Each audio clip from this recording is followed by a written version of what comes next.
Today, I am sitting with one of the most influential directors of this world.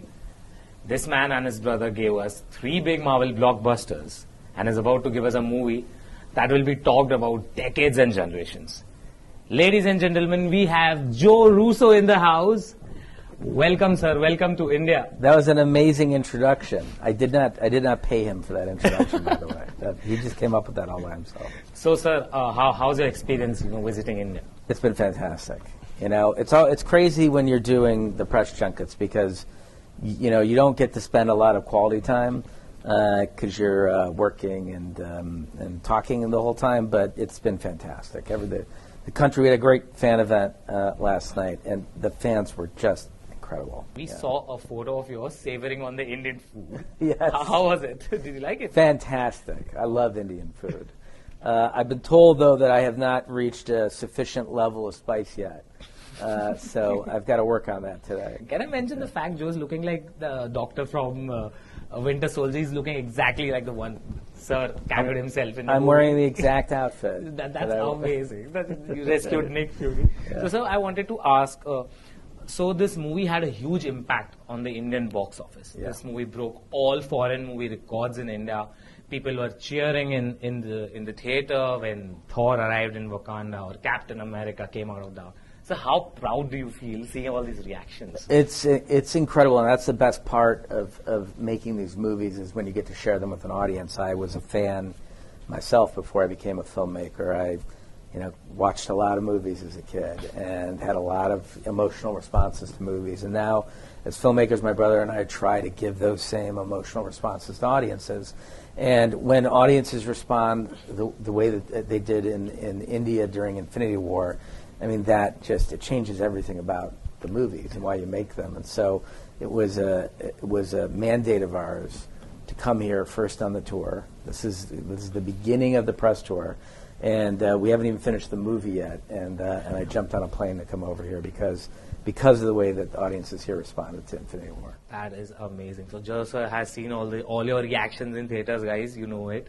So sir, I wanted to ask that last year I met Joe sir at the Singapore junket, and he promised me that he'll be coming to India, and here he is. So I thank you for that, first of all.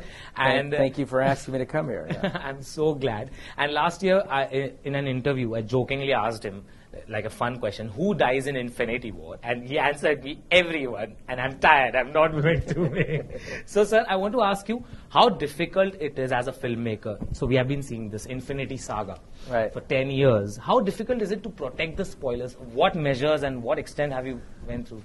I mean, I think that we've learned a few key lessons about how to protect spoilers. One, obviously, is that you don't give anyone the script. And so if they don't have the script, they don't know what happens in the movie. And with the actors, we write fake scenes or they get very limited amounts of material. When you're working on a movie like Infinity War, Star-Lord doesn't need to know what's going on with Captain America. They're in very different sections of the film. And so they just each get the lines from that section of the film that they're in. They can understand their motivation because they're following their storyline. So they ultimately don't know what happens.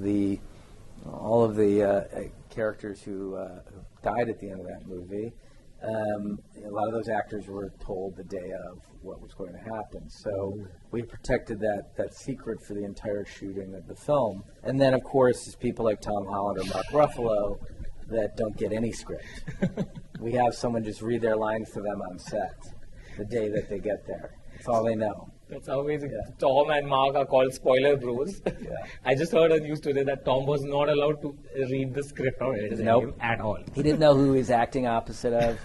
He had no idea what was happening in any scene in the movie. That's really challenging as a director. It's the only way to protect it's easier for an actor when they're doing interviews to not spoil anything if they don't know anything. So we've learned that lesson. That is amazing. Tom Holland, if you're watching this, which you are, I know. Yeah. He's challenging you as an actor. That's right. So, sir, I wanted to ask this.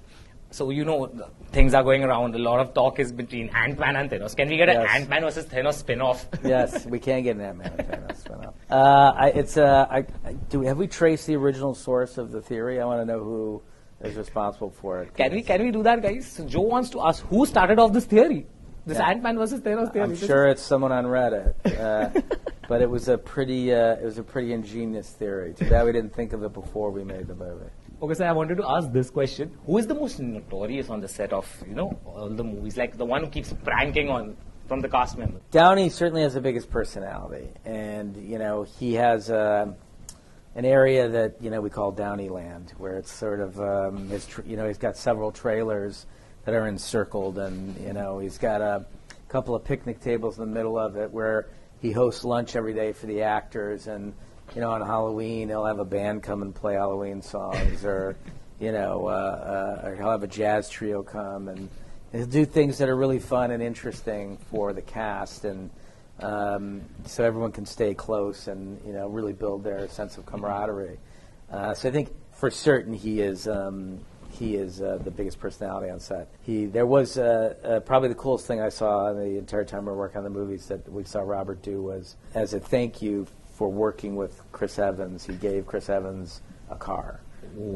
And it was a refurbished Mustang that was painted blue in Captain America colors, and it was pretty incredible. Hearing that, sir, can I get to cameo in a Marvel movie, please? I'm ready to play a CGI alien, fat alien. You get a car if you can do it in a Marvel movie. That is amazing. Yeah, just tell Robert what your favorite colors are. So last question I would like to ask. So it's my genuine request. Okay, please pass on this message to Kevin, sir.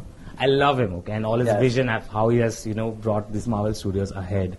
And can you please request him to bring an Indian origin superhero movie in Phase 4 or Phase 5? I will absolutely request that when I go back. Like I said, I think it's getting incredibly diverse. You can just see it. It's evident in the movies that they're making. The performance of those movies at the box office is reinforcing the notion that these movies should be as diverse as possible and speak to global audiences. And people are so passionate here in India that I can only imagine how an Indian superhero would be received. Maybe we would be as excited as the Africans after seeing Black Panther. Indian movie, Maharashtra forever. Let's hope that happens very soon.